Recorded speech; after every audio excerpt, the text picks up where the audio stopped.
안녕하세요. 도서비평 잠꼬대의 미학. 이번 편은 고 노무현 대통령의 그 육성 기록과 필기들을 모아서 편찬한 노무현 대통령의 미완해져서 진보의 미래, 다음 세대를 위한 민주주의 교과서를 한번 다뤄보도록 하겠습니다. 오는 5월 23일은 이제 노무현 대통령 서거 12주기입니다. 그래서 노사모 회원은 아니었지만 노무현 빠돌이로서 이렇게 노무현 서거 12주년을 그냥 지나갈 수가 없어서 부랴부랴 노무현 대통령의 유고집 진보의 미래를 다시 읽어보게 됐습니다.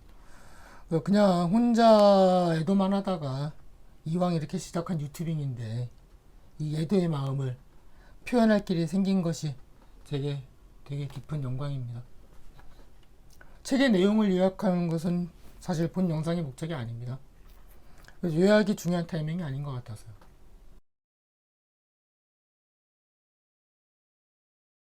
내가 왜 노무현 빠두리가 되었는지를 가만히 생각해 보면 그 이유가 확실치는 않다. 내 젊은 날을 지배했던 낭만은 이회수류의 외로운 고뇌와 냉소였던 것 같다. 아마도 노무현 대통령의 투사적 돈키호테스러운 진정성이 그런 정서를 많이 건드렸던 것 같다. 16대 대통령 경선에서 웬 노무현이란 듣보잡이 1등을 했다는다. 제일 많이 회자되는 에피소드는 전두환 청문회 때 명패를 집어던지며 흥분했다는 그 얘기. 관심이 가기 시작했다. 당시 2002년 때에는 대학원에 입학하면서 공부에 관심을 가지던 때였다. 그러면서 역사의식의 맹아도 희미하게 틔웠던 때였다. 관심 가지고 들여다본 노무현은 투사였다. 외로운 투사.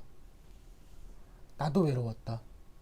그냥 막연히 세상이 불만스럽고 가짜나 보였던 설익은 정의감으로 무장된 그냥 외로운 한 인간. 그때 노무현 바람이 그렇게 내게는 신선했었던 모양이다. 그때의 내 설익은 역사의식과 정의감은 내가 친일 군사독재 시대를 호가호위했던 보수정당과 언론에 맹렬히 분노할 수 있게 했다. 그런 그들이 우리의 외로운 투사를 전혀 대통령으로 인정하지 않고 있다. 아주 대놓고 멸시하는 비열한 꼴같은 놈이란. 그러나 우리의 대통령은 투사였다. 싸울 줄 아는 투사. 대통령 탄핵. 내가 보기에 대통령 탄핵은 그가 거대 보수 야당을 치기 위해 쳐놓은 덫으로 보였다. 그들의 성질을 살살 돋구다니만 급기야 그들을 덫으로 유인하고야 말았다. 잡았다. 그리고 열린우리당은 과반을 달성한다. 내가 보기에 노무현은 정치 구단이었다. 그런 투사가 이명박과 검찰의 협박에 굴복하고 만다. 죽었다는 것이다. 이렇게 허무하게? 노무현은 투사가 아니었다. 우리를 위해 대신 싸워주는 그런 투사가 아니었던 것이다. 난 노무현 대통령을 잘못 보고 있었다. 대신 싸워준 게 아니다. 자신의 싸움이었다. 그는 같이 싸워주길 바랬던 것 같다. 그런데 우리는 그렇게까지는 해주지 않은 거였다. 그게 이제 마음의 부담이 되었다. 노사모도 아니고 빠도 아닌데 왜 이리 마음이 무거울까? 도와줄 수 있는 능력도 없는 일개소시민이 왜 이리 그한테 이렇게 미안해야 하지? 그 미안한 마음이 나를 빠돌이로 만든 것 같다. 그의 진심을 알아주지 않아서 죽은 것만 같은 이상하게 가당차는 부채의식. 진보의 미래. 이 책은 왜 우리가 미안해야 하는지를 말해주는 책인 것 같다. 그가 했던 모든 정책들, 결정들이 좌측 깜빡이 켜고 우회전하고 있다는 그 모든 비난들을 감수하면서도 실제적인 진보의 가치를 위해 할 수밖에 없었던 대통령의 고뇌를 가늠할 수 있는 책이다. 진보의 미래, 답은 제시되어 있다. 하지만 이 책에는 온통 미완의 고민과 질문과 자기 성찰만 있다. 그래서 이 책은 팬심으로는 읽을 수 있겠으나 교과서 삼아 읽기에는 좀 무리스러운 면이 있다. 이 책은 노무현 대통령의 진지한 마음이 녹아있다. 다음 세대 아이들에 대한 인간적인 마음이, 그리고 그의 욕망이, 아니 의무감이, 아니 모르겠다. 둘 다일 거다.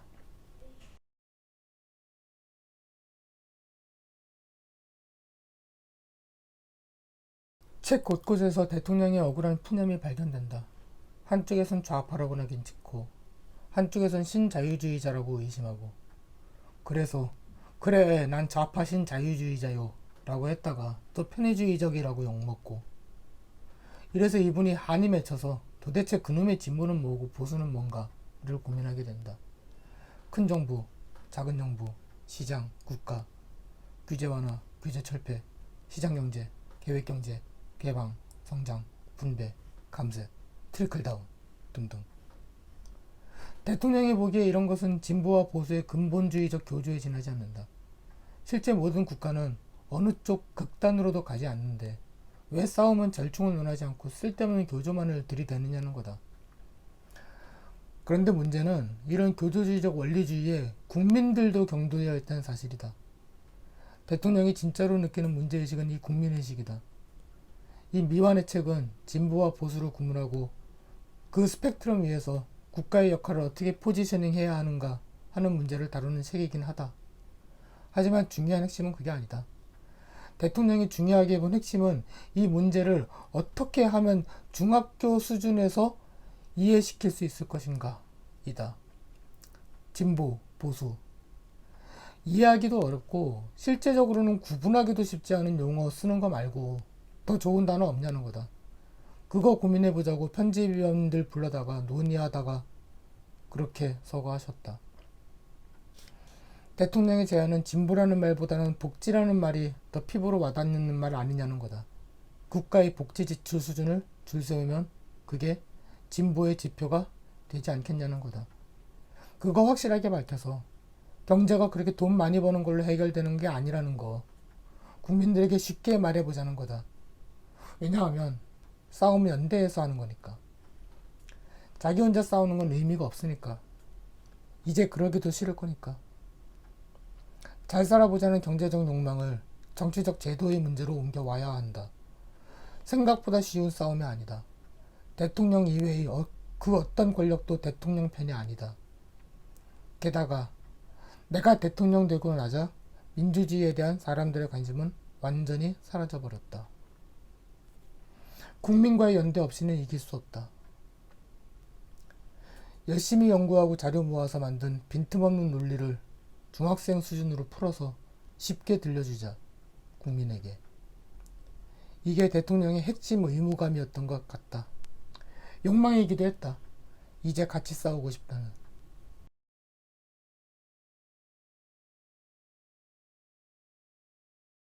대통령은 한미 FTA, 이라크 파병, 출충제 폐지, 각종 규제 문제 등등의 결정에 대해서는 그렇게 후회하지 않는다. 그것이 진보 정부로서의 가치를 훼손했다고 생각하지 않는다.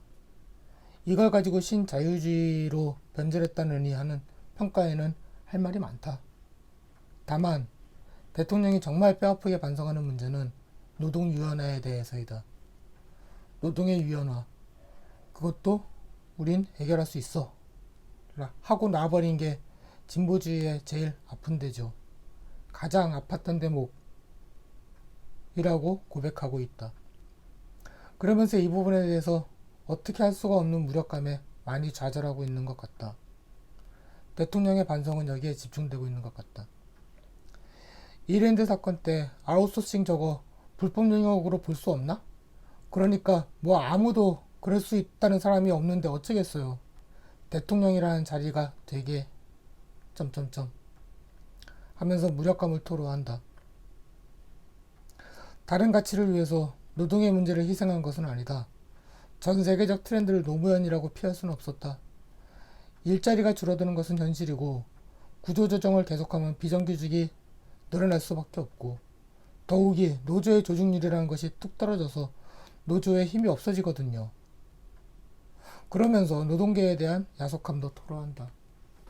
한국에서 지난 10년간 노동조합을 탄압했는가? 사실은 조합원 자신들이 까먹은 게 많지 않은가요? 일반 국민들이 보기에 또 우리가 봐도 대책 없는 요구를 하고 대책 없이 싸우니까 결국은 아무것도 들어줄 수 없고, 안 들어주니까 이제 적대화되고, 결국은 김대중 노무현마저 노동조합하고는 적이 되고 말았으니 노조를 밀어주겠다는 사람들이 무슨 힘을 쓸 수가 있겠어요. 10여 명 규모의 중소기업에서 서로 힘든 사용자와 노동자끼리 박터지게 싸우는 이 현실에 대통령도 어떻게 할 도리가 없다. 노동자들이 듣기에는 많이 섭섭한 말이 될 것 같다. 물론 이 말은 핑계로 들릴 수도 있겠지만 현실을 정직하게 고백한 것이긴 하다.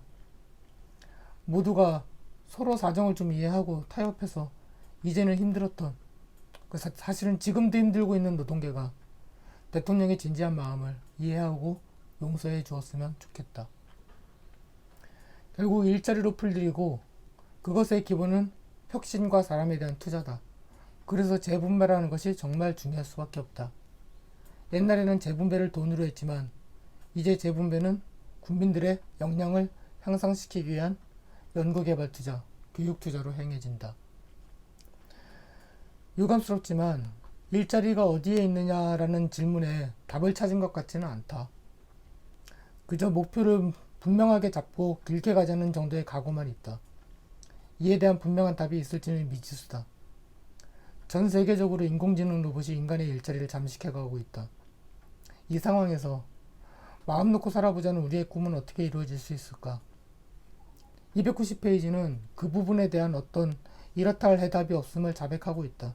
그러면서 291페이지에서 우리 대통령은 아차 하는 듯한 표정을 지으며 이마를 만지고 있다. 이 부분에서는 대통령이 우리에게 많이 미안하신가 보다. 노무현은 노무현 시대가 꼭 풀어낼 것이라고 우리 모두 믿고 연대해 나갈 수 있었으면 좋겠다.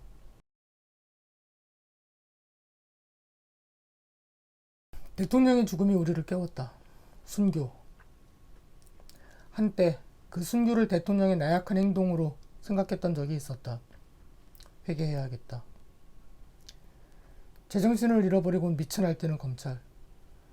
그들의 비굴하게 비위 맞추며 한 가족을 작살내면서도 미안함을 모르는 인문수심의 언론 작태들을 지금이야 목도하고 있지만 설마 이 정도일 줄은 상상도 안 해보니 권력들. 이들과 투쟁해온 우리 대통령 얼마나 힘들었을까. 국정원, 검찰, 적당히 구슬려 칼자루 휘둘러보고 싶은 욕망 어떻게 참아냈을까. 우리 대통령은 순진했던 걸까? 알릴레오 북스 28회에서 유시민 선생님이 한 말이 있다. 대련은 약속이다. 약속 없이 싸우겠다는 동의하에 할 수 있는 것이다. 그런데 상대가 누를 지키지 않는다. 칼을 들고 찌른다. 그때 우리 편은 어째야 하는가? 계속 그렇게 받아줘야 하는가? 그렇게 문제 제기하는 장면이 있었다. 알릴레오 북스 24회에서도 이 문제를 제기를 한다. 어떻게 민주주의는 무너지는가?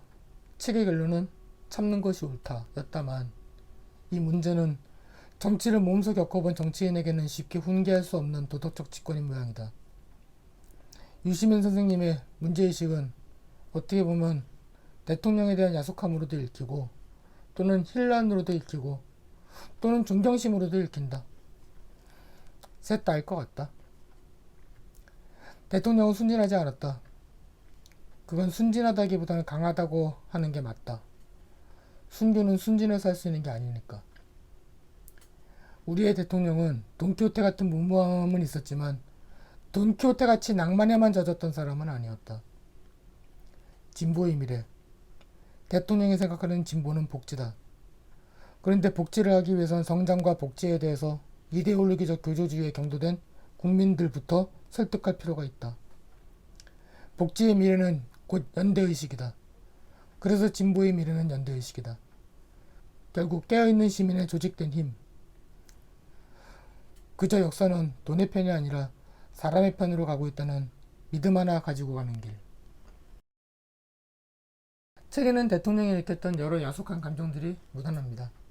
언론, 정당, 검찰, 도와주고 싶어도 스스로 마음을 닫고 고립된 노조, 하다못해 밑에서 부리는 관료들까지 말을 안 듣는 상황, 이데올로기에 경도된 지지자들까지 우리 보고 좀 미안해하라고 하지도 않으니 그래서 더 우리로 하여금 미안하게 만드는 것 같습니다.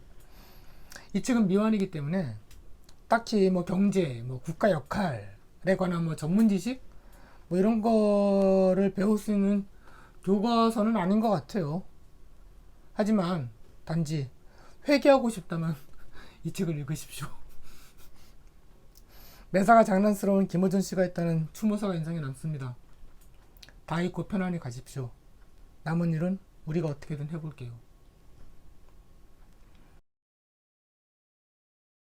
이렇게 고 노무현 대통령에 대한 애도와 추모를 표현할 수 있어서 영광이었습니다. 감사합니다.